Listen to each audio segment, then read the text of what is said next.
He was born into comfort and grew up afraid of the world. Waldo Emerson Bell was a man of privilege, educated, refined, and utterly helpless without the safety of civilization, but fate has a cruel sense of humor.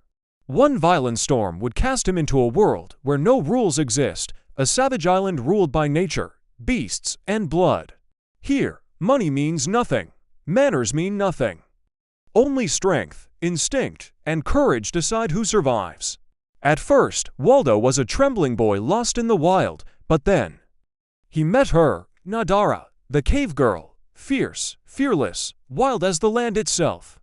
And through her, he would learn what it truly means to be alive, to fight, to love, and to become more than he ever imagined. This is not just a story of survival, it's the story of a man's rebirth, from weakness to power, from fear to fire. Welcome to The Cave Girl by Edgar Rice Burroughs, where civilization ends and the human spirit begins. Before we dive into this story, please take a moment to subscribe to the channel. Your support truly means a lot. And while you're at it, go ahead and hit that like button too. It helps more people discover these stories. Thank you. And now, let's begin.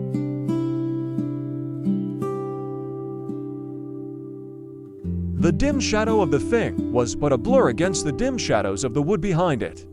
The young man could distinguish no outline that might mark the presence as either brute or human. He could see no eyes, yet he knew that somewhere from out of that noiseless mass stealthy eyes were fixed upon him. This was the fourth time that the thing had crept from out the wood, as darkness was settling the fourth time during those 3 horrible weeks since he had been cast upon that lonely shore that he had watched, terror-stricken, while night engulfed the shadowy form that lurked at the forest's edge.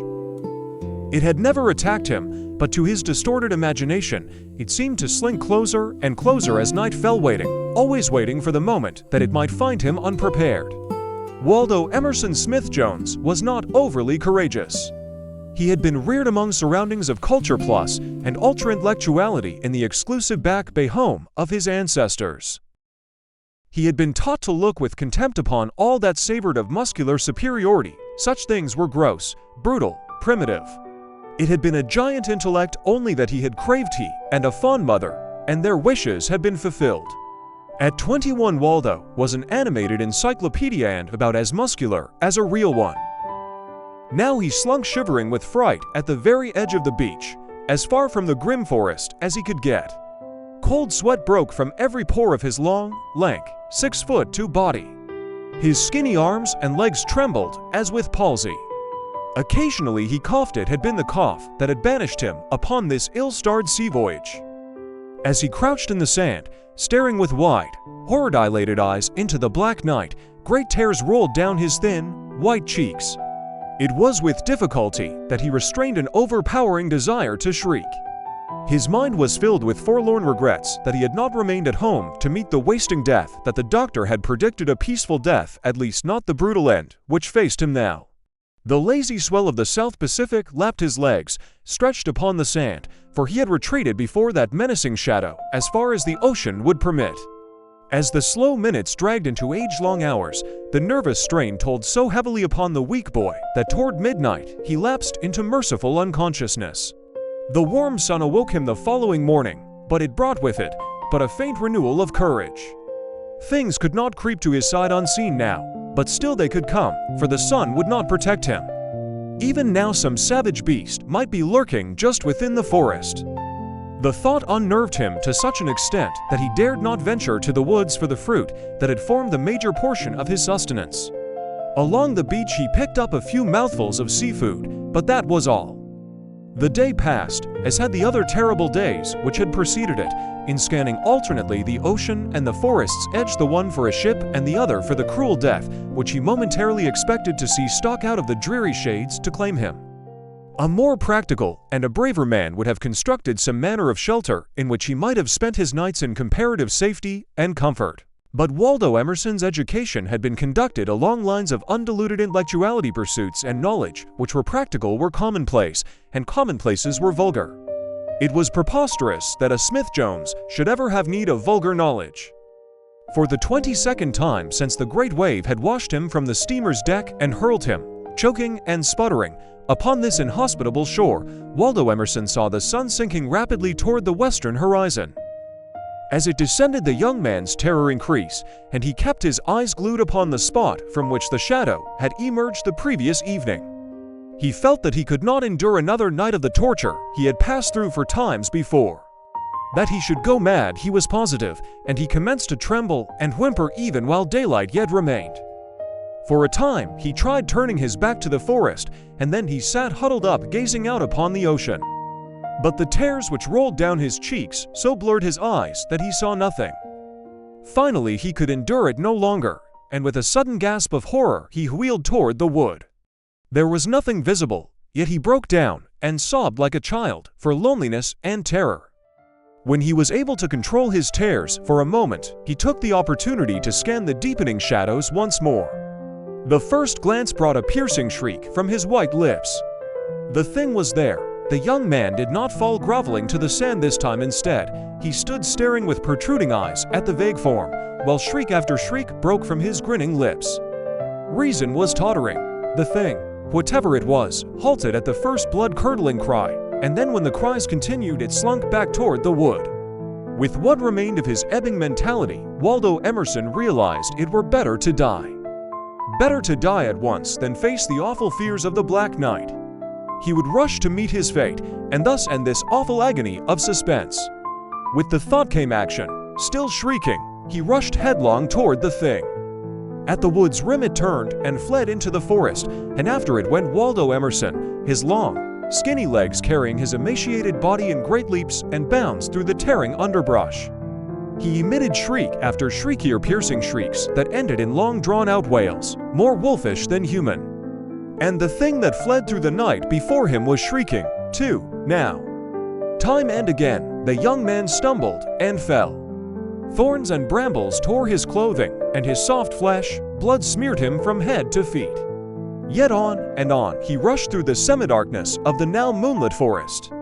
At first impelled by the mad desire to embrace death and wrest the peace of oblivion from its cruel clutch, Waldo Emerson had come to pursue the screaming shadow before him from an entirely different motive. Now it was for companionship. He screamed now because of a fear that the thing would elude him and that he should be left alone in the depth of this weird wood. Slowly but surely it was drawing away from him, and as Waldo Emerson realized the fact, he redoubled his efforts to overtake it. He had stopped screaming now, lungs barely adequate to his gasping respiration. Suddenly the pursuit emerged from the forest to cross a little moonlit clearing, at the opposite side of which towered a high and rocky cliff. Toward this the fleeing creature sped, and in an instant more was swallowed.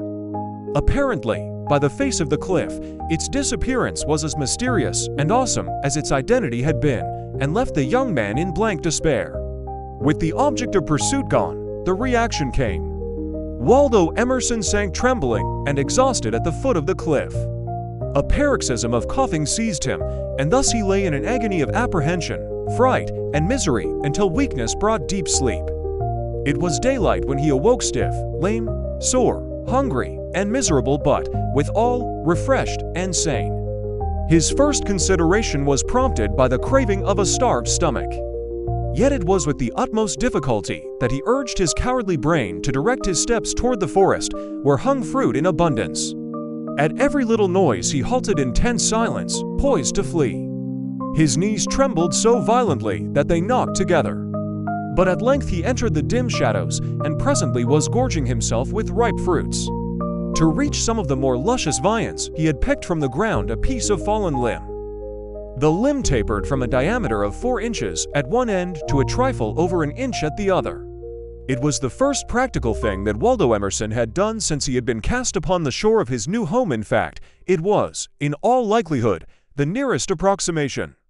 The nearest approximation to a practical thing which he had ever done in all his life. Waldo had never been allowed to read fiction, nor had he ever cared to so waste his time or impoverish his brain. And nowhere in the fund of deep erudition which he had accumulated could he recall any condition analogous to those which now confronted him. Waldo, of course, knew that there were such things as stepladders.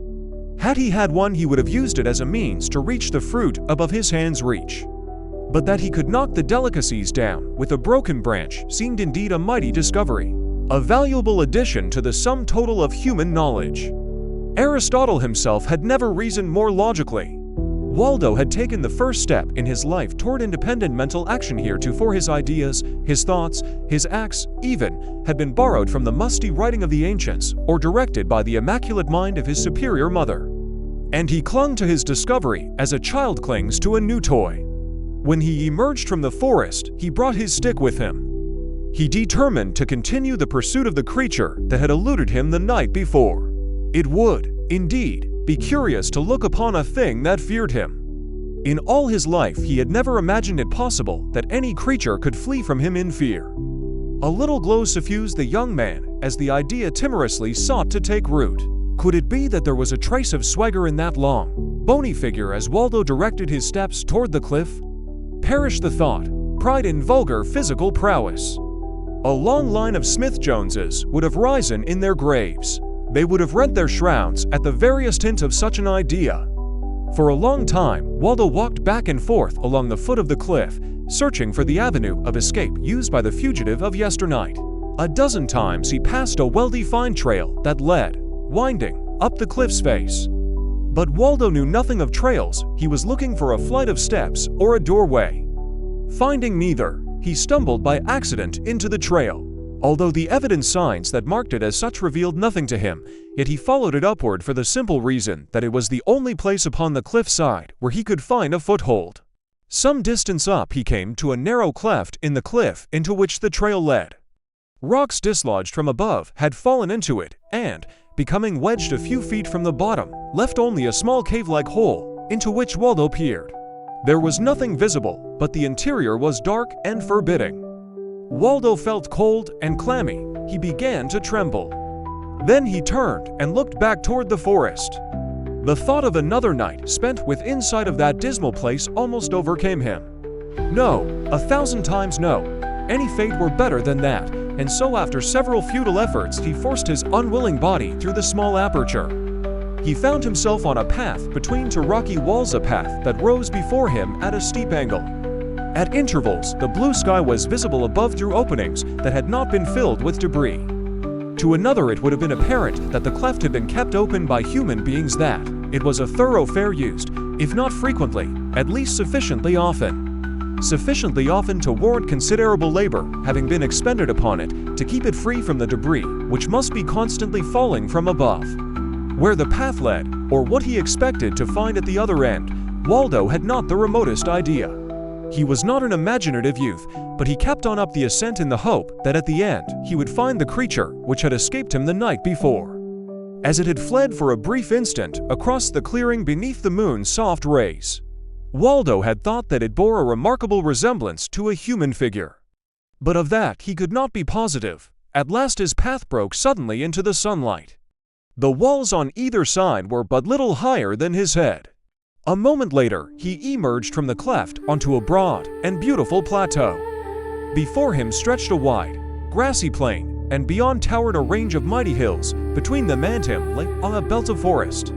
A new emotion welled in the breast of Waldo Emerson Smith Jones. It was akin to that which Balboa may have felt when he gazed for the first time upon the mighty Pacific from the Sierra de Quarequa. For the moment, as he contemplated this new and beautiful scene of rolling meadowland, distant forest, and serrated hilltops, he almost forgot to be afraid. And on the impulse of the instant, he set out across the tableland. He set out across the tableland to explore the unknown which lay beyond the forest.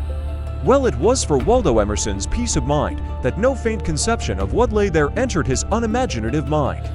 To him, a land without civilization, without cities and towns peopled by humans with manners and customs similar to those which obtain in Boston, was beyond belief. As he walked, he strained his eyes in every direction. He strained his eyes in every direction for some indication of human habitation, a fence, a chimney, anything that would be man-built, but his efforts were unrewarded. At the verge of the forest, he halted, fearing to enter. But at last, when he saw that the wood was more open than that near the ocean, and that there was but little underbrush, he mustered sufficient courage to step timidly within. On careful tiptoe, he threaded his way through the park-like grove, stopping every few minutes to listen, and ready at the first note of danger to fly screaming toward the open plain. Notwithstanding his fears, he reached the opposite boundary of the forest without seeing or hearing anything to arouse suspicion, and, emerging from the cool shade, found himself a little distance from a perpendicular white cliff. The face of the cliff was honeycombed with the mouths of many caves. There was no living creature in sight, nor did the very apparent artificiality of the caves suggest to the impractical Waldo that they might be the habitations of perhaps savage human beings. With the spell of discovery still upon him, he crossed the open toward the cliffs. But he had by no means forgotten his chronic state of abject fear. Ears and eyes were alert for hidden dangers. Every few steps were punctuated by a timid halt. Every few steps were punctuated by a timid halt and a searching survey of his surroundings. It was during one of these halts, when he had crossed half the distance between the forest and the cliff, that he discerned a slight movement in the wood behind him. For an instant, he stood staring and frozen, unable to determine whether he had been mistaken or really had seen a creature moving in the forest. He had about decided that he had, but imagined a presence. He had about decided that he had, but imagined a presence when a great, hairy brute of a man stepped suddenly from behind the bole of a tree. The creature was naked except for a bit of hide that hung from a leathern waist thong. If Waldo viewed the newcomer with wonder, it was no less than the wonder which the sight of him inspired. What he saw was as truly remarkable to his eyes as was his appearance to those of the cultured Bostonian. And Waldo did indeed present a most startling exterior. His 6 feet 2 was accentuated by his extreme skinniness. His gray eyes looked weak and watery within the inflamed circles which rimmed them and which had been produced by loss of sleep and much weeping. His yellow hair was tangled and matted and streaked with dirt and blood. Blood stained his soiled and tattered ducks. His shirt was but a mass of frayed ribbons held to him at all only by the neckband. As he stood helplessly staring with bulging eyes at the awful figure glowering at him, from the forest his jaw dropped, his knees trembled, and he seemed about to collapse from sheer terror. Then the hideous man crouched and came creeping warily toward him. With an agonized scream, Waldo turned and fled toward the cliff. A quick glance over his shoulder brought another series of shrieks from the frightened fugitive, for it revealed not alone the fact that the awful man was pursuing him, but that behind him raced at least a dozen more equally frightful. Waldo ran toward the cliffs only because that direction lay straight away from his pursuers. He had no idea what he should do when he reached the rocky barrier. He was far too frightened to think. His pursuers were gaining upon him, their savage yells mingling with his piercing cries and spurring him on to undreamed-of pinnacles of speed. As he ran, his knees came nearly to his shoulders at each frantic bound. His left hand was extended far ahead, clutching wildly at the air as though he were endeavoring to pull himself ahead, while his right hand, still grasping the cudgel, described a rapid circle like the arm of a windmill gone mad. In action, Waldo was an inspiring spectacle. At the foot of the cliff he came to a momentary halt while he glanced hurriedly about for a means of escape. But now he saw that the enemy had spread out toward the right and left, leaving no means of escape except up the precipitous side of the cliff. Up this narrow trails led steeply from ledge to ledge. In places crude ladders scaled perpendicular heights from one tier of caves to the next above. But to Waldo the thing which confronted him seemed absolutely unscalable, and then another backward glance showed him the rapidly nearing enemy. And he launched himself at the face of that seemingly impregnable barrier, clutching desperately with fingers and toes. His progress was impeded by the cudgel to which he still clung, but he did not drop it. Though why it would have been difficult to tell, unless it was that his acts were now purely mechanical, there being no room in his mind for aught else than terror. Close behind him came the foremost caveman. Yet, though he had acquired the agility of a monkey through a lifetime of practice, he was amazed at Waldo's uncanny speed. He was amazed at the uncanny speed with which Waldo Emerson clawed his shrieking way aloft. Halfway up the ascent, however, a great hairy hand came almost to his ankle. It was during the perilous negotiation of one of the loose and wobbly ladders. Little more than small trees, leaning precariously against the perpendicular rocky surface, that the nearest foeman came so close to the fugitive. But at the top chance intervened to save Waldo, for a time at least. You're watching this video on Good Stories. Welcome, my friends. I hope you enjoy every moment of it. Thank you so much for subscribing and hitting that like button. Your support truly means the world to me. It was at the moment that he scrambled frantically to a tiny ledge from the frightfully slipping sapling. In his haste he did by accident what a resourceful man would have done by intent. In pushing himself onto the ledge, he kicked the ladder outward. For a second it hung toppling in the balance, and then with a lunge crashed down the cliff's face with its human burden, in its fall scraping others of the pursuing horde with it. A chorus of rage came up from below him, but Waldo had not even turned his head to learn of his temporary good fortune. Up, ever up he sped, until at length he stood upon the topmost ledge, facing an overhang wall of blank rock that towered another 25 feet above him to the summit of the bluff. Time and again, he leapt futilely against the smooth surface, tearing at it with his nails. At his right was the low opening to a black cave, but he did not see it. His mind could cope with but the single idea, to clamber from the horrible creatures which pursued him, but finally it was borne in. It was borne in on his half-mad brain that this was the end. He could fly no farther here. In a moment more, death would overtake him. He turned to meet it, and below saw cavemen placing another ladder. In a moment they were resuming the ascent after him. On the narrow ledge above them, the young man stood, chattering and grinning like a madman. His pitiful cries were now punctuated with the hollow coughing induced by violent exercise. Tears rolled down his begrimed face, leaving crooked, muddy streaks in their wake. His knees smote together so violently that he could barely stand, and it was into this apparition of cowardice the first caveman looked, as he scrambled above the ledge on which Waldo stood.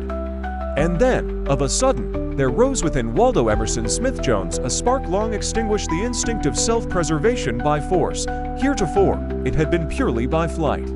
With the frenzy of the fear of death upon him, he raised his cudgel, and, swinging it high above his head, brought it down full upon the unprotected skull of his enemy. Another took the fallen man's place. He, too, went down. He too went down with a broken head. Waldo was fighting now like a cornered rat, and through it all he chattered and gibbered. But he no longer wept. At first he was horrified at the bloody havoc he wrought.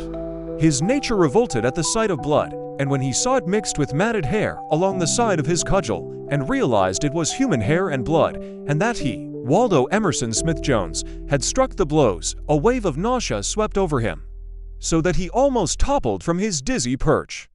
For a few minutes there was a lull in hostilities while the cave men congregated below, shaking their fists at Waldo and crying out threats and challenges. The young man stood looking down upon them, scarcely able to realize that alone he had met savage men in physical encounter and defeated them. He was shocked and horrified, not, odd to say, because of the thing he had done, but rather because of a strange and unaccountable glow of pride in his brutal supremacy over brutes. What would his mother have thought could she have seen her precious boy now? Suddenly Waldo became conscious of something. From the corner of his eye he saw something creeping upon him from behind out of the dark cave. Simultaneously he swung his cudgel in a wicked blow at this new enemy. As he turned to meet it, the creature dodged back, and the blow that would have crushed its skull grazed a hairbreadth from its face. Waldo struck no second blow, and the cold sweat sprang to his forehead when he realized how nearly he had come to murdering a young girl. She crouched now in the mouth of the cave, eyeing him fearfully. Waldo removed his tattered cap, bowing low. "I crave your pardon," he said. "I had no idea that there was a lady here. I am very glad I did not injure you." There must have been something either in his tone or manner that reassured her, for she smiled and came out upon the ledge beside him. As she did so, a scarlet flush mantled Waldo's face and neck and ears. He could feel them burning. With a nervous cough he turned and became intently occupied with the distant scenery. Presently he cast a surreptitious glance behind him. Shocking, she was still there. Again he coughed nervously. "Excuse me," he said, "but I am a total stranger, you know? Hadn't you better go back in and get your clothes?" She made no reply, and so he forced himself to turn toward her once more. She was smiling at him. Waldo had never been so horribly embarrassed in all his life before. It was a distinct shock to him to realize that the girl was not embarrassed at all. He spoke to her a second time, and at last she answered, but in a tongue which he did not understand. It bore not the slightest resemblance to any language, modern or dead, with which he was familiar, and Waldo was more or less master of them all, especially the dead ones. He tried not to look at her after that, for he realized that he must appear very ridiculous. But now his attention was required by more pressing affairs. The cavemen were returning to the attack. They carried stones this time. While some of them threw the missiles at Waldo, the others attempted to rush his position. It was then that the girl hurried back into the cave, only to reappear a moment later carrying some stone utensils in her arms. There was a huge mortar in which she had collected a pestle and several smaller pieces of stone. She pushed them along the ledge to Waldo. At first, he did not grasp the meaning of her act. But presently, she pretended to pick up an imaginary missile and hurl it down upon the creatures below them. She pointed to the things she had brought and to Waldo. He understood, so she was upon his side. He did not understand why, but he was glad. Following her suggestion, he gathered up a couple of the smaller objects and hurled them down upon the men beneath. But on and on they came. Waldo was not a very good shot. The girl was busy now gathering such of the cavemen's missiles as fell upon the ledge. These she placed in a pile beside Waldo. Occasionally, the young man would strike an enemy by accident, and then she would give a little scream of pleasure, clapping her hands and jumping up and down. It was not long before Waldo was surprised. He was surprised to find that this applause fell sweetly upon his ears. It was then that he began to take better aim. In the midst of it all, there flashed suddenly upon him a picture of his devoted mother, and the select coterie of intellectual young people with which she had always surrounded him. Waldo felt a new pang of horror as he tried to realize with what emotions they would look upon him now. As he stood upon the face of a towering cliff beside an almost naked girl hurling rocks down upon the heads of hairy men who hopped about, screaming with rage, below him, it was awful. A great billow of mortification rolled over him. He turned to cast a look of disapprobation at the shameless young woman behind him. She should not think that he countenanced such coarse and vulgar proceedings. Their eyes met in hers. He saw the sparkle of excitement and the joy of life, and such a look of comradeship he never before had seen in the eyes of another mortal. Then she pointed excitedly over the edge of the ledge. Waldo looked. A great brute of a caveman had crawled, unseen, almost to their refuge. He was but 5 feet below them, and at the moment that he looked up, Waldo dropped a 50-pound stone mortar. He dropped a 50-pound stone mortar full upon his upturned face. The young woman emitted a little shriek of joy, and Waldo Emerson Smith Jones, his face bisected by a broad grin, turned toward her. The mortar ended hostilities temporarily, at least. But the cavemen loitered about the base of the cliff during the balance of the afternoon, occasionally shouting taunts at the two above them. These the girl answered, evidently in kind.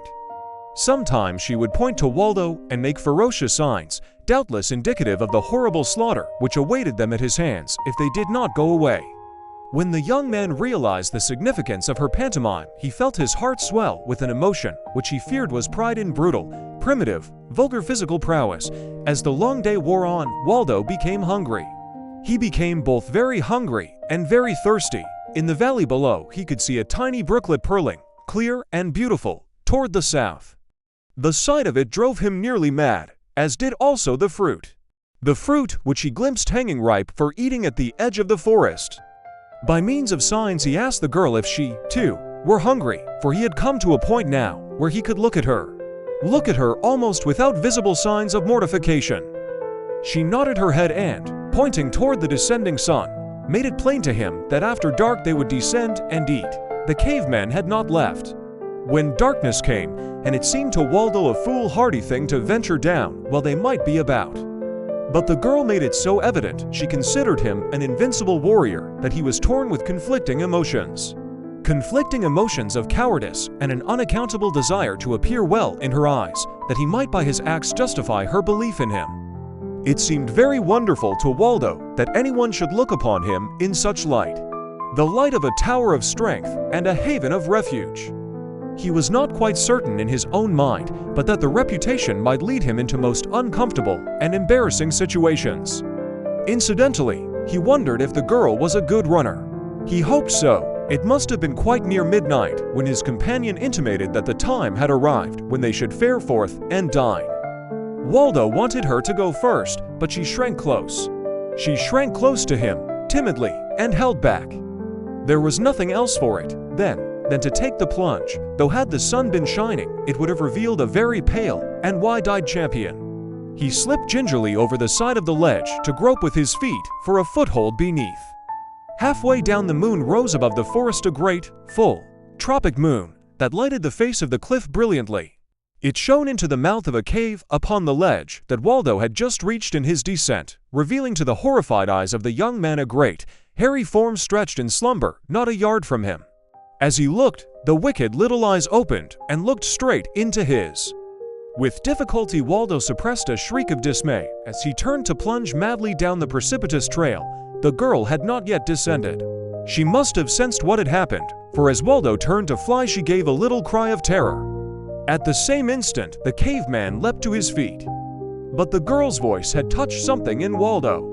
It touched something in the breast of Waldo Emerson which generations of Dessous had almost atrophied, and for the first time in his life, he did a brave and courageous thing. He could easily have escaped the caveman. He could easily have escaped the caveman and reached the valley alone. But at the first note of the young girl's cry, he wheeled and scrambled back to the ledge to face the burly, primitive man. The burly, primitive man who could have crushed him with a single blow. Waldo Emerson no longer trembled. His nerves and muscles were steady as he swung his cudgel in an arc, crashing down upon the caveman. There was a snapping of bone beneath the blow, a scream of pain. The man staggered back. The girl sprang to Waldo's side from the ledge above, and hand in hand they turned and fled down the face of the cliff. From a dozen cave mouths above issued a score of cavemen, but the fleeing pair were halfway across the clearing before the slow-witted brutes were aware of what had happened. By the time they pursued, Waldo and the girl had entered the forest. For a few yards the latter led Waldo straight into the shadows of the wood, then she turned abruptly toward the north, at right angles to the course they had been pursuing. She still clung to the young man's hand. Nor did she slacken her speed the least after they had entered the darkness beneath the trees. She ran as surely and confidently through the impenetrable night of the forest as though the way had been lighted. Lighted by flaming arcs, but Waldo was continually stumbling and falling. The sound of pursuit presently became fainter. It was apparent the cavemen had continued straight into the wood. But the girl raced on with the panting Waldo. She raced on with the panting Waldo for what seemed to the winded young man an eternity. Presently, however, they came to the banks of the little stream visible from the caves. Here the girl fell into a walk. A moment later, she dragged the Bostonian down a shelving bank into water that came above his knees. Up the bed of the stream she led him, sometimes floundering through holes so deep they were entirely submerged. Waldo had never learned the vulgar art of swimming, so it was that he would have drowned but for the strong, brown hand of his companion, which dragged him, spluttering and coughing, through one awful hole after another, until, half strangled and entirely panic-stricken, she hauled him safely upon a low, grassy bank at the foot of a rocky wall which formed one side of a gorge through which the river boiled. It must not be assumed that when Waldo Emerson returned to face the hairy brute who threatened to separate him from his newfound companion that by a miracle he had been transformed from a hare into a lion. Far from it. Now that he had a moment in which to lie quite still and speculate upon the adventures of the past hour, the reaction came, and Waldo Emerson thanked the kindly night that obscured him. Obscured from the eyes of the girl the pitiable spectacle of his palsied limbs and trembling lip. Once again, he was in a blue funk, with shattered nerves that begged to cry aloud in terror. It was not warm in the damp kagan, through which the wind swept over the cold water, so that to Waldo's mental anguish was added the physical discomfort of cold and wet. He was indeed miserable. A miserable figure as he lay huddled upon the sward, praying for the rising of the sun, yet dreading the daylight that might reveal him to his enemies. But at last dawn came, and after a fitful sleep, Waldo awoke. He awoke to find himself in a snug and beautiful little paradise hemmed in by the high cliffs that flanked the river, upon a sloping grassy shore that was invisible except from a cliff top upon the farther side. A few feet from him lay the girl. She was still asleep. Her head was pillowed upon one firm, brown arm. Her soft black hair fell in disorder across one cheek and over the other arm. It spread gracefully upon the green grass about her. As Waldo looked, he saw that she was very comely. Never before had he seen a girl just like her. His young women friends had been rather prim and plain. They had long, white faces, and thin lips that scarcely ever dared to smile and scorned to unbend in plebeian laughter.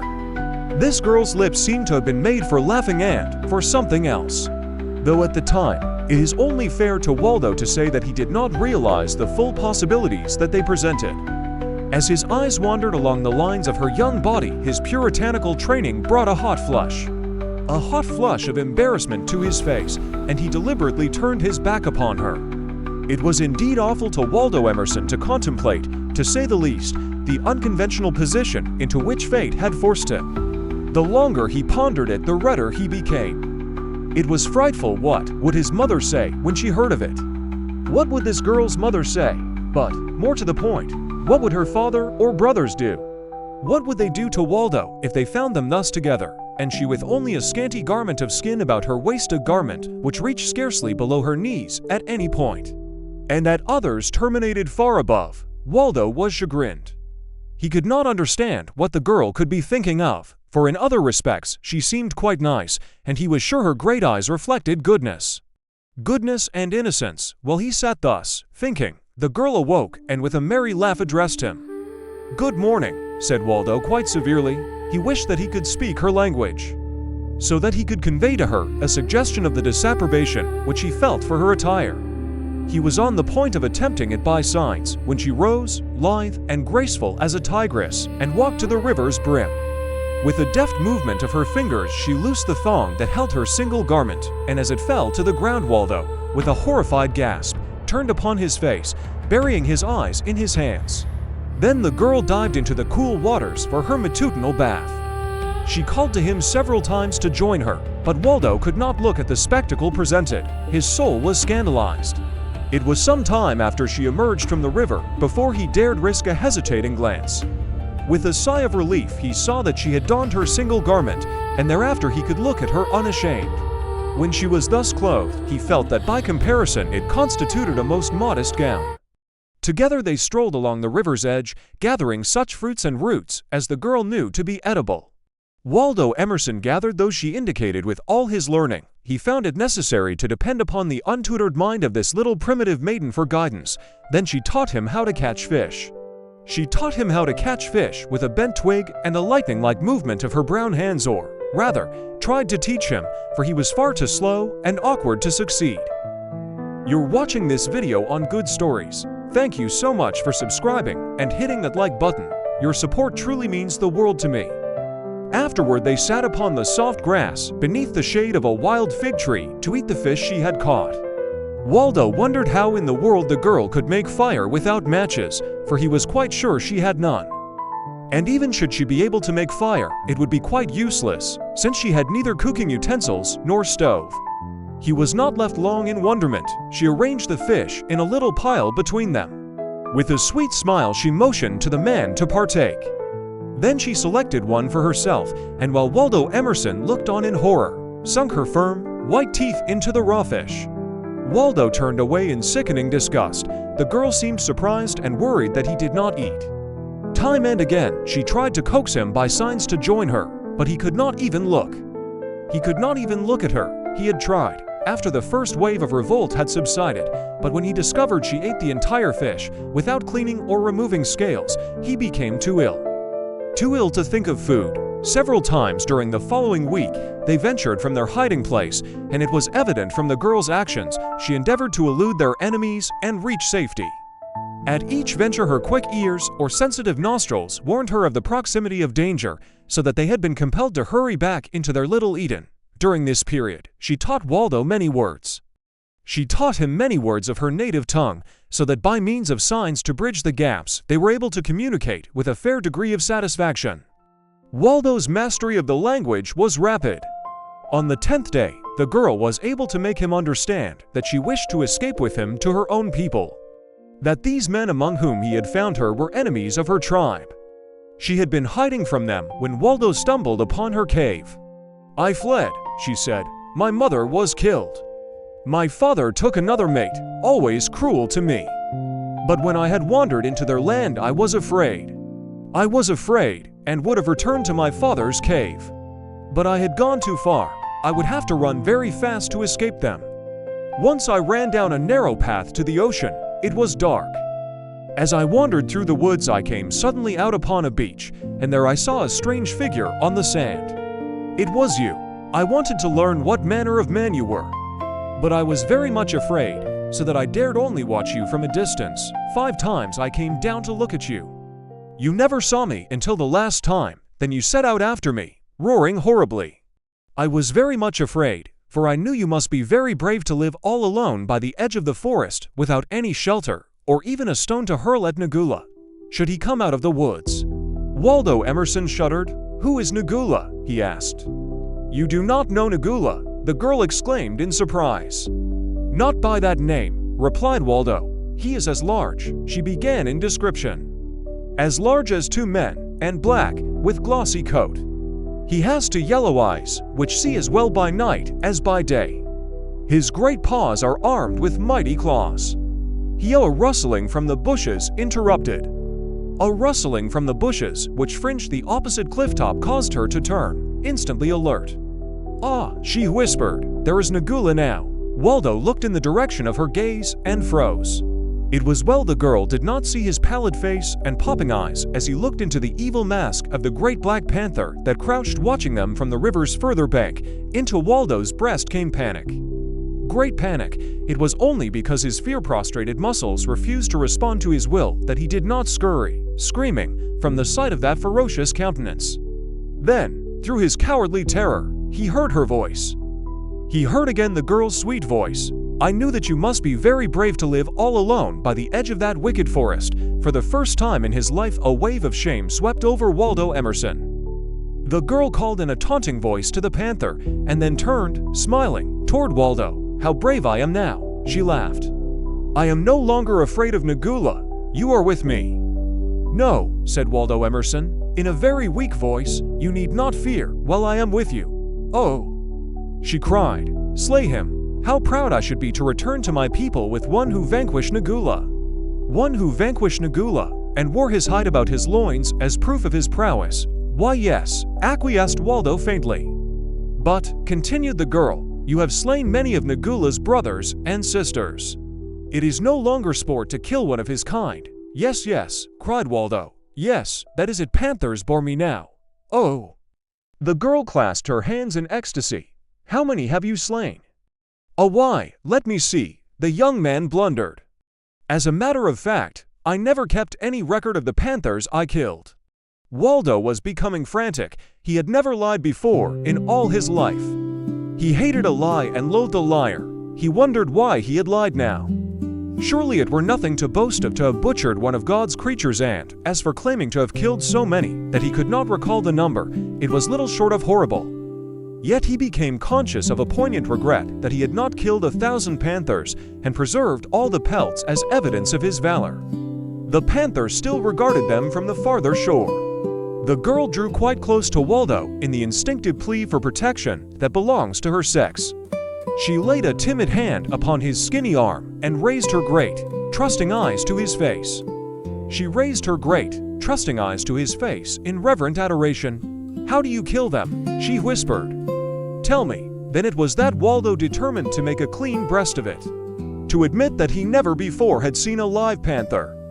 But as he opened his mouth to make the humiliating confession, he realized suddenly why it was that he wished to appear well. He wished to appear well in the eyes of this savage, half-clothed girl.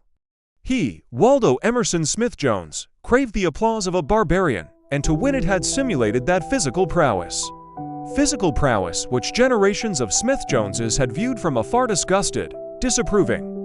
The girl repeated her question. "Oh," said Waldo, "it is really quite simple. After I catch them, I beat them severely with a stick."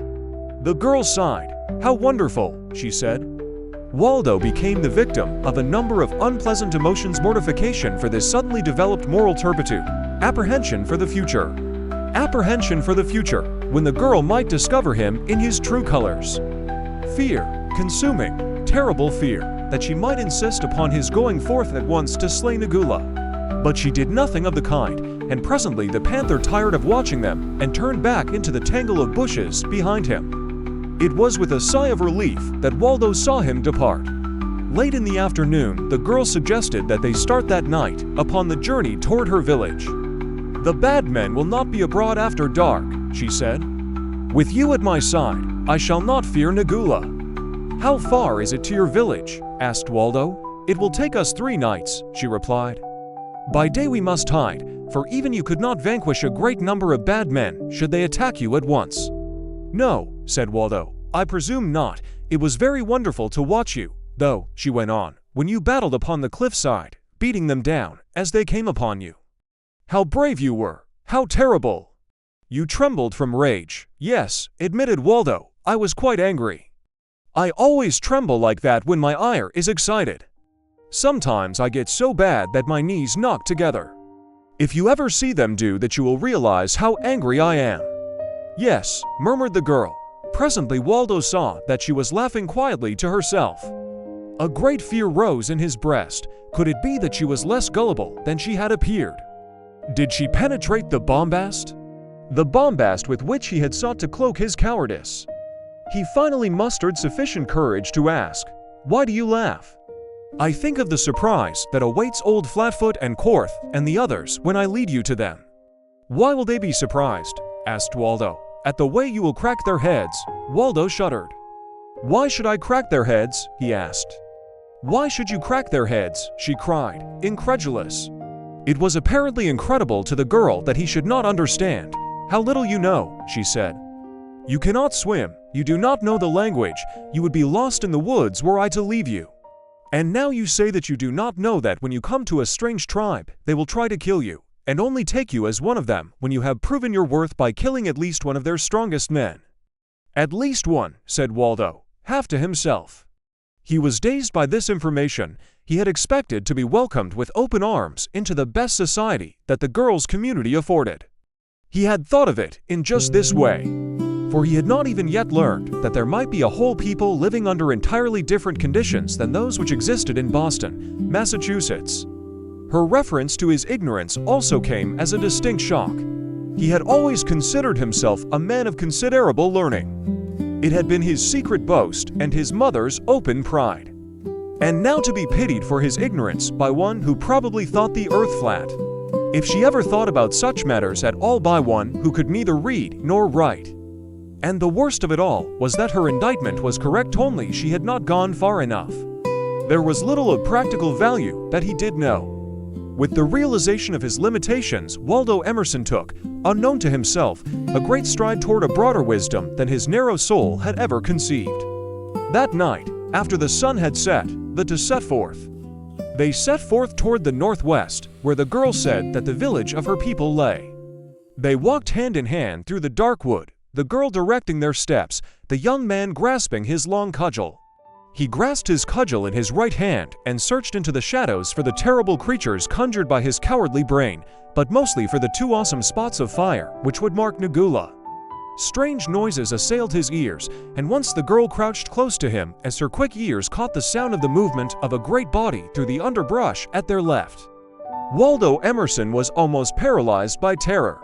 But at length the creature, whatever it may have been, turned off into the forest without molesting them. For several hours thereafter they suffered no alarm, but the constant tension of apprehension had reduced Waldo. It reduced him to a state of such abject nervous terror that he was no longer master of himself. So it was that when the girl suddenly halted him with an affrighted little gasp and whispered, "Nagula," he went mad with fear. For a bare instant he paused in his tracks, and then breaking away from her, he raised his club above his head, and with an awful shriek dashed straight toward the panther. In the minds of some there may be a doubt as to which of the two, the sleek, silent, black cat or the grinning, screaming Waldo, was the most awe-inspiring. Be that as it may, it was quite evident that no doubt assailed the mind of the cat, for with a single answering scream, he turned and faded into the blackness of the black night. But Waldo did not see him go. Still shrieking, he raced on through the forest until he tripped over a creeper and fell exhausted to the earth. There he lay panting, twitching, trembling. He lay panting, twitching, and trembling until the girl found him, an hour after sunrise.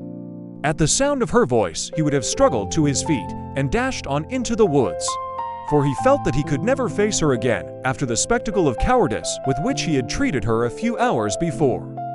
But even as he gained his feet, her first words reassured him. Her words dissipated every vestige of his intention to elude her. "Did you catch him?" she cried. "No," panted Waldo Emerson quite truthfully. "He got away." They rested a little while. And then Waldo insisted that they resume their journey by day instead of by night. He had determined that he never should or could endure such a night of mental torture. He would much rather take the chance of meeting with the bad men than suffer the constant feeling that unseen enemies were peering out of the darkness at him every moment. In the day they would at least see foes. They would at least have the advantage of seeing their foes before they were struck. He did not give these reasons to the girl, however. Under the circumstances, he felt another explanation was better. "You see," he said, "if it hadn't been so dark, Nagula might not have escaped me." "It is too bad, too bad." "Yes," agreed the girl, "it is too bad. We shall travel by day. It will be safe now. We have left the country of the bad men, and there are few men living between us and my people." That night they spent in a cave they found in the steep bank of a small river. It was damp and muddy and cold, but they were both very tired, and so they fell asleep and slept as soundly as though the best of mattresses lay beneath them. The girl probably slept better. She probably slept better, since she had never been accustomed to anything much superior to this in all her life. The journey required 5 days, instead of 3, and during all the time Waldo was learning woodcraft. At first his attitude had been such that he could profit but little from her greater practical knowledge, for he had been inclined to look down upon her as an untutored savage. Now, however, he was a willing student. When Waldo Emerson elected to study, there was nothing that he could not master and retain in a remarkable manner. He had a well-trained mind. The principal trouble was, it had been crammed with useless knowledge. His mother had always made the error of confusing knowledge with wisdom. Waldo was not the only one to learn new things upon this journey. The girl learned something threatening for days. Something which had been threatening for days to rise above the threshold of her conscious mind, and now she realized that it had lain in her heart almost ever since the first moment with this strange young man. Waldo Emerson had been endowed by nature with a chivalrous heart, and his training had been such that he mechanically accorded to all women the gallant courtesies and consideration of breeding.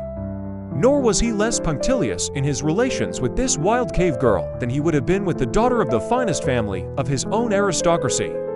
He had been kind and thoughtful and sympathetic always. To the girl, who had never been accustomed to such treatment from men, nor had ever seen a man accord it to any woman, it seemed miraculous that such gentle tenderness could belong to a nature so warlike and ferocious as that with which she had endowed Waldo Emerson. But she was quite satisfied that it should be so. She would not have cared for him had he been gentle with her, yet cowardly. Had she dreamed the truth that Waldo Emerson was at heart the most arrant poltroon upon whom the sun had ever shone. She would have loathed and hated him, for in the primitive code of ethics which governed the savage community, which was her world, there was no place for the craven or the weakling, and Waldo Emerson was both. As the realization of her growing sentiment toward the man awakened, it imparted to her ways with him a sudden coyness and maidenly aloofness which had been entirely wanting before. Until then their companionship, in so far as the girl was concerned, had been rather that of one youth toward another. But now that she found herself thrilling at his slightest careless touch, she avoided him. For the first time in her life, too, she realized her nakedness and was ashamed. Possibly, this was due to the fact that Waldo appeared so solicitous to coerce his rags into covering his body. As they neared their journey's end, Waldo became more and more perturbed.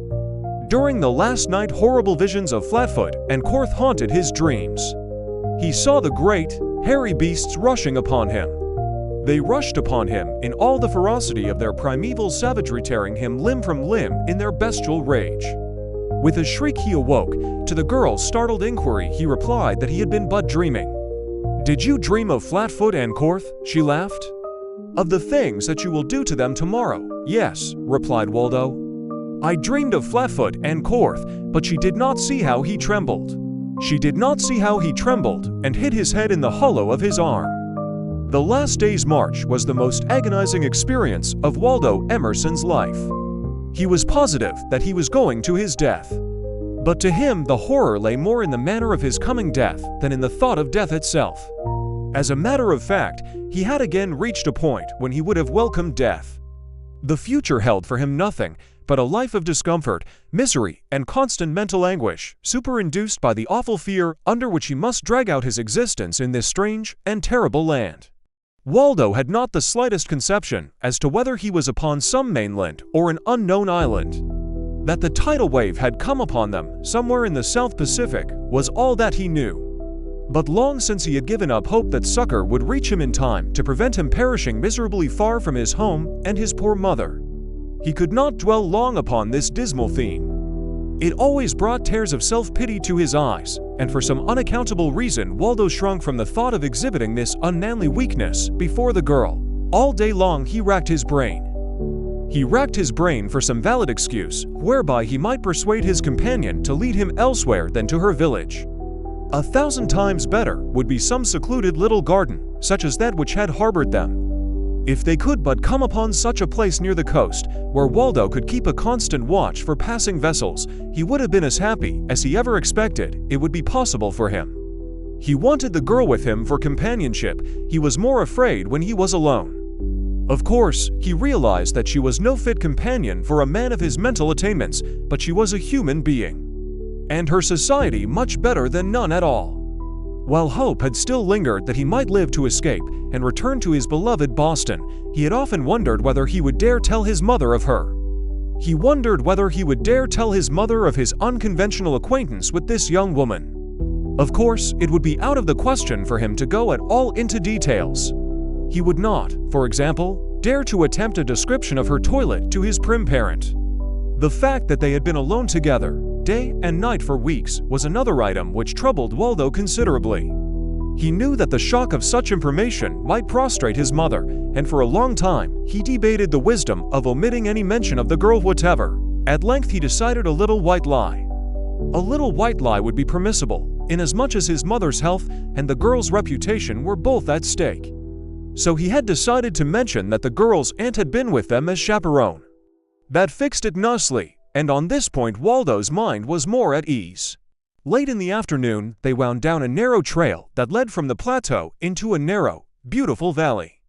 A tree-bordered river meandered through the center of the level plain that formed the valley's floor, while beyond rose precipitous cliffs, which trailed off in either direction as far as the eye could reach. "There live my people," said the girl, pointing toward the distant barrier. Waldo groaned inwardly. "Let us rest here," he said, "until tomorrow, that we may come to your home rested and refreshed." "Oh, no," cried the girl. "We can reach the caves before dark. I can scarcely wait until I shall have seen how you shall slay Flatfoot, and maybe Korth also. Though I think after one has felt your might, the others will yield. They will be glad to take you into the tribe at the price of your friendship. Is there not some way," ventured the distracted Waldo, "that I may come into your village without fighting?" "I should dislike to kill one of your friends," said Waldo solemnly. The girl laughed. "Neither Flatfoot nor Korth are friends of mine," she replied. "I hate them both. They are terrible men. It would be better for all the tribe were they killed. They are so strong and cruel that we all hate them, since they use their strength to abuse those who are weaker. They make us all work hard. They take other men's mates, and if the other men object, they kill them. There is scarcely a moon passes that does not see either Korth or Flatfoot kill someone, nor is it always men they kill. Often when they are angry they kill women and little children just for the pleasure of killing. But when you come among us, there will be no more of that, for you will kill them both if they be not good." Waldo was too horrified by this description of his soon-to-be antagonists to make any reply. His tongue clave to the roof of his mouth. All his vocal organs seemed paralyzed, but the girl did not notice. She went on joyously, ripping Waldo's nervous system out of him and tearing it into shreds. "You see," she continued, "Flatfoot and Korth are greater than the other men of my tribe. They can do as they will. They are frightful to look upon, and I have often thought that the hearts of others dried up when they saw either of them coming for them, and they are so strong.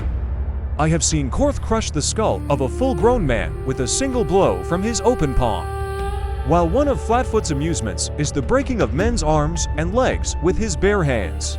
They had entered the valley now, and in silence they continued on toward the fringe of trees which grew beside the little river. Nadara led the way toward a ford, which they quickly crossed. All the way across the valley, Waldo had been searching for some avenue of escape. He dared not enter that awful village and face those terrible men, and he was almost equally averse to admitting fear.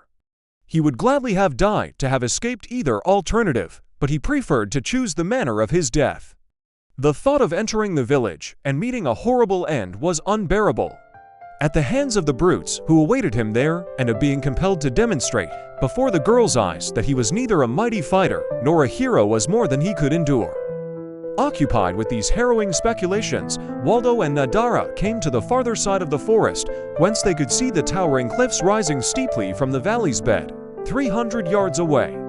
Along their face and at their feet, Waldo descried a host of half-naked men, women, and children moving about in the consummation of their various duties. Involuntarily, he halted in horror. The girl came to his side. Together they looked out upon the scene, the like of which Waldo Emerson never before had seen. It was as though he had been suddenly snatched back through countless ages. It was as though he had been suddenly dropped into the midst of the prehistoric life of his Paleolithic progenitors. Upon the narrow ledges before their caves, women with long, flowing hair ground food. In rude stone mortar, naked children played about them, perilously close to the precipitous cliff edge. Hairy men squatted gorilla-like before flat stones, upon which green hides were stretched, while they scraped with the sharp edge of smaller bits of stone. There was no laughter and no song. Occasionally Waldo saw one of the fierce creatures address another. Sometimes one would raise his thick lips in a nasty snarl that exposed his fighting fangs. But they were too far away for their words to reach the young man, where he stood watching in horror. "Come," said the girl, "let us make haste. I cannot wait to be home again. How good it looks!" Waldo gazed at her in horror. It did not seem credible that this beautiful young creature could be of such clay. It was revolting to believe that she had sprung from the loins of one of those half-brutes, or that a woman as fierce, repulsive, such as those he saw before him, could have borne her. It made him sick with disgust. He turned from her. "Go to your people, Nadara," he said, for an idea had come to him. He had evolved a scheme for escaping a meeting with Flatfoot and Korth, and his sudden disgust made it easier. "Are you not coming with me?" she cried. "Not at once," replied Waldo, quite truthfully. "I wish you to go first. Were we to go together, they might harm you when they rushed out to attack me." The girl had no fear of this, but she felt it was very thoughtful of the man to consider her welfare so tenderly. To humor him, she acceded to his request. "As you wish, Thandar," she answered, smiling. Thandar was a name of her own choosing, after Waldo had informed her, in answer to a request for his name, that she might call him Mr. Waldo Emerson Smith-Jones. "I shall call you Thandar," she had replied. "It is shorter, more easily remembered, and describes you. It means the brave one," and so Thandar he had become. The girl had scarcely emerged from the forest on her way toward the cliffs when Thandar turned. Thandar the brave one turned and ran at top speed in the opposite direction. When he came to the river, he gave immediate evidence of the strides he had taken in woodcraft during the brief weeks under her tutorage. For he plunged immediately into the water, setting out upstream upon the gravelly bottom, where he would leave no spoor to be tracked down by the eagle eyes of these primitive men he supposed the girl would search. But he felt no compunction at having deserted her so scurvily. Of course, he had no suspicion of her real sentiments toward him. It would have shocked him to have imagined that a low-born person had become infatuated. It would have been embarrassing and unfortunate, but, of course, quite impossible, since Waldo Emerson Smith-Jones could never form an alliance beneath him. As for the girl, he might as readily have considered marrying a cow. On and on he stumbled through the cold water. Sometimes it was above his head, but Waldo had learned to swim. The girl had made him, partly by pleas, but largely by the fear that she would ridicule him. As night came on, he commenced to become afraid, but his fear now was not such a horribly prostrating thing as it had been a few weeks before. Without being aware, Waldo had grown a trifle less timid. Though he was still far from lion-like, that night he slept in the crotch of a tree. He selected a small one, which, though less comfortable, was safer from the approach of Nagula than a larger tree would have been. This also had he learned from Nadara. Had he paused to consider, he would have discovered that all he knew that was worth, while he had had from the savage little girl whom he, from the high pinnacle of his erudition, regarded with pity. But Waldo had not as yet learned enough to realize how very little he knew. In the morning, he continued his flight, gathering his breakfast from tree and shrub as he fled, wholly indebted to Nadara. Without her training, he would have been restricted to a couple of fruits, whereas now he had a great variety of fruits, roots, berries, and nuts to choose from in safety as he pushed forward. The stream that he had been following had now become a narrow, rushing, mountain torrent. It leapt suddenly over little precipices in wild and picturesque waterfalls, it rioted in foaming cascades. And ever it led Waldo farther into high and rugged country. The climbing was difficult and oftentimes dangerous. Waldo was surprised at the steeps he negotiated, perilous ascents he once would have shunned. Perilous ascents from which he would have shrunk in palsied fear a few weeks earlier. Waldo was coming on. Another fact which struck him with amazement and filled him with rejoicing was his health. He no longer coughed, it was quite beyond belief, too, since never in his life had he been so exposed to cold and wet and discomfort. At home he would long since have curled up and died. Had he been subjected to 1/10 the exposure that he had undergone since the great wave lifted him bodily from the deck of the steamer to land him in the midst of this new life of terrors. Toward noon Waldo began to travel with less haste. He had seen or heard no evidence of pursuit. At times he stopped to look back along the trail he had passed, but thought only of Nadara. He wondered what the girl had thought when he did not follow her into the village and set upon Flatfoot and Korth. At the thought he found himself flushing in a most unaccountable manner. What would the girl think? Would she guess the truth? What difference if she did? What was her opinion to a cultured gentleman such as Waldo Emerson Smith-Jones? Yet his mind returned to it. As he thought of her, he discovered with what distinctness he recalled every feature of her piquant little face, her olive skin tinged beautifully by health, her fine, straight nose and delicate nostrils. Her perfect eyes, soft yet filled with the fire of courage and intelligence. Waldo wondered why it was that he recalled these things now, and dwelt upon them he had not noticed before. Most vividly he conjured again the memory of her soft, liquid speech, her ready retorts, her bright, interesting observations, her thoughtful kindliness, and her remarkable belief in his prowess. It took Waldo a long time to admit to himself that he missed the girl. Weeks before he finally did so unreservedly. Simultaneously he determined to return to her village and find her once more.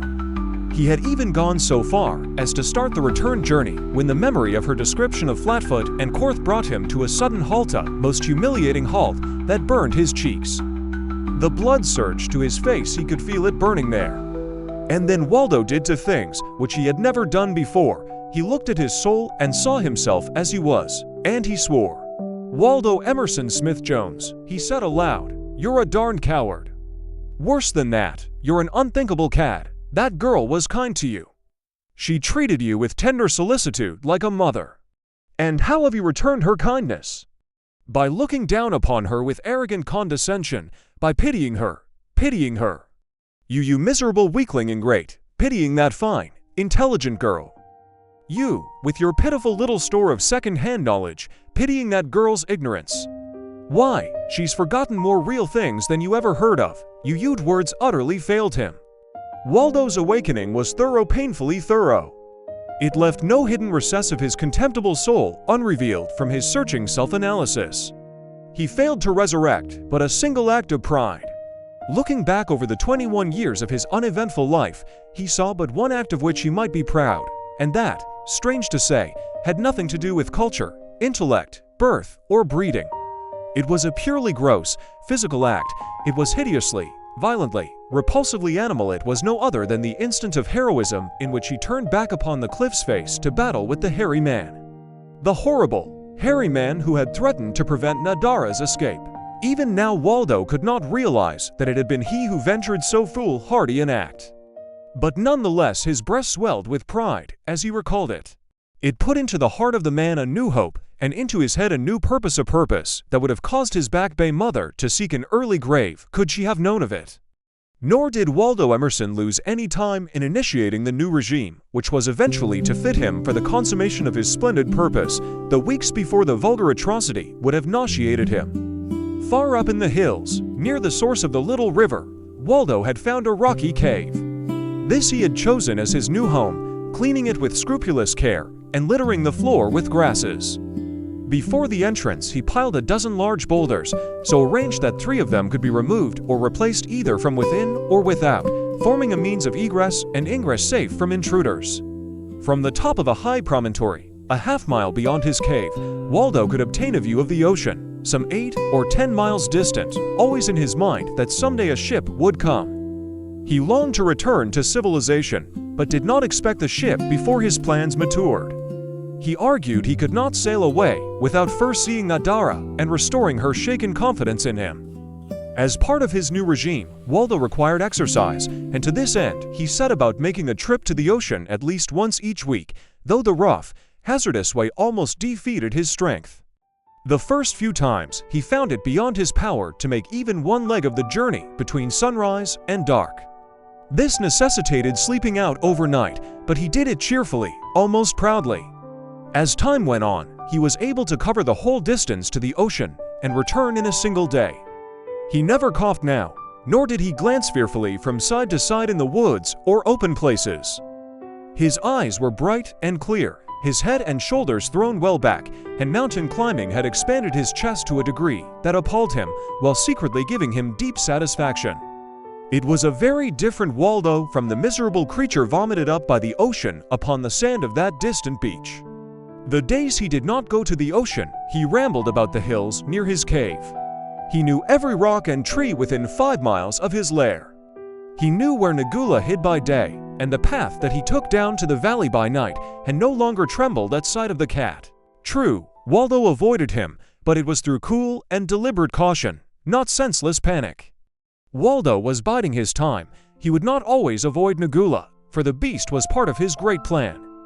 The young man still bore his cudgel, and in addition, he had practiced throwing rocks until he could almost hit a nearby bird upon the wing. He was also working upon a spear of his own making. It occurred to him that a spear would be a mighty handy weapon against either man or beast. He found a very straight young sapling, tapered it with flint, and fashioned it into a sharp point. A rawhide thong, plated from bits of hide taken from small animals he had slain, served to sling the crude weapon across his shoulders when he walked, making him feel armed and formidable. With his spear he practiced arr upon arr each day, until he could transfix a fruit the size of an apple 3 times out of 5 at 50 feet, and at 100 hit a man-sized target, almost without miss. 6 months had passed since he had fled from an encounter with Flatfoot and Korth. Then he had been a skinny, cowardly weakling. Now his great frame had filled out with healthy flesh and muscle. Beneath his skin hard muscles rolled. He bent to one of the many Herculean tasks he had set for himself. For 6 months he had worked with a single purpose in view, but still he felt that the day was not yet come when he might safely venture to put his newfound manhood to the test. Down, far down, in the depth of his soul he feared that he was yet a coward at heart, and he dared not take the risk. It was too much to expect, he told himself. That a man should be entirely metamorphosed in a brief half-year was incredible. He would wait a little longer. It was about this time that Waldo first saw a human being after his last sight of Nadara. It was while he was on his way to the ocean, on one of the trips that had by this time become thrice weekly affairs, that he suddenly came face to face with a skulking, hairy brute. Waldo halted to see what would happen. The man eyed him with those small, cunning, red-rimmed eyes that reminded Waldo of the eyes of a pig, and finally Waldo spoke in the language of Nadara. "Who are you?" he asked. "Sag the killer," replied the man. "Who are you?" "Thandar," answered Waldo. "I do not know you," said Sag. "But I can kill you," and lowered his bull head. He came for Waldo like a battering ram. The young man dropped the point of his ready spear, bracing his feet. The point entered Sag's breast below the collarbone, passing through the savage heart. Waldo had not moved. The momentum of the man's body had been sufficient to impale him. As the body rolled over, stiffening after convulsive kicks, Waldo withdrew his spear, blood smearing its point. But Waldo showed no sign of loathing or disgust. Instead, he smiled. It had been so much easier than he had anticipated. Leaving Sag where he had fallen, he continued toward the ocean without pause. An hour later, he heard unusual noises behind him. He stopped to listen. He was being pursued. From the sounds, he estimated that there must be several in the party, perhaps a score or more. As he was crossing a clearing, he got his first view of them as they emerged from the forest he had just quitted. There were at least 20 powerfully muscled brutes, armed with bags of stones. Each hurled stones at Waldo as they raced toward him. For a moment, he held his ground, but he realized the futility of pitting himself against such odds and turned to run for the forest ahead. A shower of rocks whizzed about him. Within the trees, there was less likelihood of being hit, though occasionally a well-aimed rock struck him a glancing blow. He hoped they would tire before the beach, for he knew there could be but one outcome if one man faced 20. As they raced through the forest, one of the latter, fleeter than his companions, commenced to close up the gap upon Waldo. On and on he came, until a backward glance showed Waldo that in another moment this swift foeman would be upon him. He was younger and more active, having thrown all his stones, unburdened. Waldo still clung to his tattered ducks, slipping continually, hindering his movements and reducing his speed. Naked, he might have outdistanced his pursuer, but it was evident he must turn to fight. He risked a hand-to-hand encounter that might delay him long enough for the horde to reach him. But Waldo Emerson neither screamed nor trembled. Instead, he smiled, for he had killed his man. There was no longer the haunting fear within his soul that at heart he was a coward. As he turned with couched spear, the caveman stopped, staying safely 20 feet beyond the deadly point. This was not what Waldo had anticipated. The other savages were running rapidly toward him, but the fellow who had overhauled him remained at distance, holding him until the others could arrive. He knew if he turned to run, the fellow would be upon his back in an instant. Waldo tried rushing the man, but the other retreated nimbly, drawing him still closer to those who were coming on. There was no time to be lost. A moment more, and the entire 20 would be upon him. But there were possibilities in a spear that the caveman in his ignorance dreamed not of. There was a lightning-like movement of Waldo's arm, and the aborigine saw the spear darting swiftly through space toward his breast. He tried to dodge, but was too late, and down he went.